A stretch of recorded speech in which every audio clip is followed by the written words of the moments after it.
Hi నమస్తే అండి. మా కస్టమర్ దేవుళ్ళందరికీ కూడా రానున్న క్రిస్మస్ అదేవిధంగా సంక్రాంతి శుభాకాంక్షలండి. ఇప్పుడు మీరు చూస్తున్నారు ఆంధ్రప్రదేశ్ కాకినాడ జిల్లాలో ఉప్పాడ గ్రామంలో ఉన్న సురేష్ ఉప్పాడ సారీస్ అండి. సురేష్ ఉప్పాడ సారీస్‌లో మీరు చూస్తున్నారు pure Uppada Jamdani gold sorry అండి ఇది. ఇది గోల్డ్ జరీ మీద మొత్తం అంతా కూడా మనం జరీతో వర్క్ చేయడం జరిగింది. అంటే దీన్ని మనం గోల్డ్ టిష్యూ అని కూడా చెప్పుకోవచ్చు. ఇప్పుడు ఇది మీరు చూస్తే పిఠాపురం, పెద్దాపురం, బొబ్బిలి, విజయనగరం మహారాణుల కాలం నాటికి సంబంధించిన వర్క్‌నే జామ్దాని వర్క్ అంటారు. ఈ జామ్దాని వర్క్ యొక్క ప్రత్యేకత ఏమిటంటే బోత్ సైడ్ ఒకే విధంగా ఉంటుంది.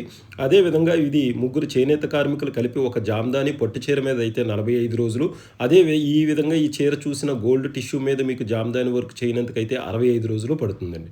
ఈ గోల్డ్ జరీ మీద మనకు జరీ వర్క్ వస్తుంది మొత్తం అంతా కూడా. చూసారు కదా ఎంత అద్భుతంగా ఉందో. మొత్తం గోల్డ్ అండ్ థ్రెడ్ వర్క్తో మనం మొత్తం ఈ శారీని తయారు చేయడం జరిగిందండి. గోల్డ్, సిల్వర్, థ్రెడ్ వాడి ఈ జామ్దాని శారీని అనేది తయారు చేయడం జరిగింది. మీకు పళ్ళు చూసుకున్నట్లయితే పూర్తిగా కూడా మనం సిల్వర్ జరీ ఇవ్వడం జరిగిందండి. అంటే శారీ మెటీరియల్ అంతా కూడా మనం గోల్డ్ జరీ వాడడం జరిగింది. పళ్ళుకి వచ్చి మొత్తం అంతా కూడా మనం సిల్వర్ జరీ మెటీరియల్ వాడడం జరిగింది.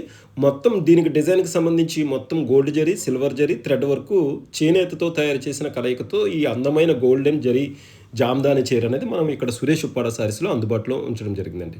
ఆంధ్రప్రదేశ్లో మన కాకినాడ జిల్లాలో ఉప్పాడ గ్రామంలో ఉన్న పూర్తి స్వచ్ఛమైన జామ్దాని సారీస్ తయారు చేయడం అనేది సురేష్ ఉప్పాడ సారీస్ యొక్క ప్రత్యేకత అండి. భారత ప్రభుత్వించే సిల్క్ మార్క్ కూడా గుర్తింపు కలిగిన ఏకైక సంస్థ ఏదైనా ఉందంటే అది ఉప్పాడలో ఉన్న సురేష్ ఉప్పాడ సారీస్ అండి. ఉప్పాడ గ్రామం అండి ఇది. కాకినాడకి 19 కిలోమీటర్ డిస్టెన్స్లో, పిఠాపురానికి 9 కిలోమీటర్ డిస్టెన్స్లో ఉప్పాడ గ్రామం ఉంటుందండి. గ్రామంలో స్వచ్ఛమైన గాలి, స్వచ్ఛమైన నీరు, స్వచ్ఛమైన నెయ్యి, స్వచ్ఛమైన పొలాలతో పాటు స్వచ్ఛమైన బట్ట అనేది అందివ్వడం అనేది ఉప్పాడ యొక్క ప్రత్యేకత అండి. చూశారు కదా ఎంత ప్యూర్ ఉప్పాడ జామ్దాని సారీ ఉందో. నమస్తే అండి. ఒక్కసారి ఉప్పాడ గ్రామం ఇచ్చేయండి. నమస్తే, thank you. Suresh Uppada sorry.